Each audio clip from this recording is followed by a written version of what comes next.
maa ngi tudd Pape Sarr. c'est bon noo tudd. Omar Dieng laa tudd.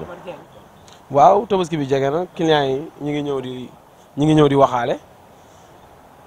clients yi moom ñu ngi ñëw actuellement di waxaale benn par benn mais jënd gi moom bëreegul daal. waaw jërëjëf ñu ngi daw di tës rek comme kii gars yi ñu ngi ñëw di waxaale di dem quoi waaw gars yi ngi ñëw di waxaale. waaw xar yi xaw nañ seer mais tamit clients yi bëri dañoo amul espace bu ñuy denc xar moo tax ñu ci bëri dañuy obligé bàyyi ba ci kanam doog a mën a ñëw jënd si fii xar daal ñu ci ëpp daal dañuy ñëw di waxaale am ñoo xam tamit dañuy jënd di fi bàyyi comme yi ci mbaal bi dañoo jënd ba pare ma bàyyi ko foofu. daaw moment bi c'est la xar ëppoon peut-être ci kanam xar am mais même xar su amee nawet bi moo yéex xar yi ñëw daanaka mu ngay nekkul xar yoo xam ne nit ñi dañ ko mën jëfandikoo quoi par rapport ak xar yi nga xam ne fii dañ ko yar fii. ah ku ko wax it wax nga lu la neex rek. waaw ndax li ñu gis moom gëmuñu ne xar dina am ndax xar daan na ëpp fii nii ndax actuellement 15 jours moo des ak si tabaski te daral boo dem muy daralu yaraax bi gën a rëy ci daral yi yëpp xar yi wàccaguñ normal daal. xar dina am mais kenn ku nekk sa poche lu mu tollool mais boo yoree benn 80 000 nga bëgg xalu 150 000 ñun loolu jikko sénégalais la quoi mais bu nekkee kenn ku nekk li nga tollool yaa ngi ko dem apti yaakaar naa dinañ am quoi.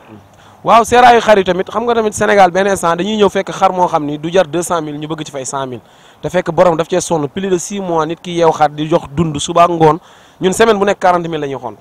ragal ñeme naa mu am mais xaru yar moom du am moom xaru yar moom day teel a manqué xaru coggali nag dernière heure moom dinañ ñëwandoo ñoom ñëpp moom ndax gars yi tamit dañuy bàyyi ba dernière heure moom mais xaru yar yi moom du des moom incha allah. amul loolu mbiru suñu borom la xar moom tabaski mën nga yaakaar xar ñàkk xar am mën nañ yaakaar xar am xar ñàkk moo tax ku mel saatal li may dëggal nit ñi ku mën a teel a jënd na nga teel a jënd quoi. waaw man daal xar bi fi gën a yomb maa ngi koy jaayee 130 000 bi fi gën a seer dëgg-dëgg maa ngi koy jaayee 700 000. bi gën a seer sama xar bi gën a seer 300 000 bi gën a yomb am na ba 80 000 90 000 100 000 waaw. non amuñu fi benn ndimbal nag moom. wax dëgg ndox mi pour ñu am ko jafe na dañuy mujj di fay saret bërigo ñetti téeméer pour chaque jour pour am ndox te chaque jour dañuy am ay pile de ñetti bërigo loolu lañ fi am ak ñàkk sécurité tamit waaw ndax fii tamit dese naa am sécurité daal waaw. damay yëngu si mbir oto mécanicien pièce oto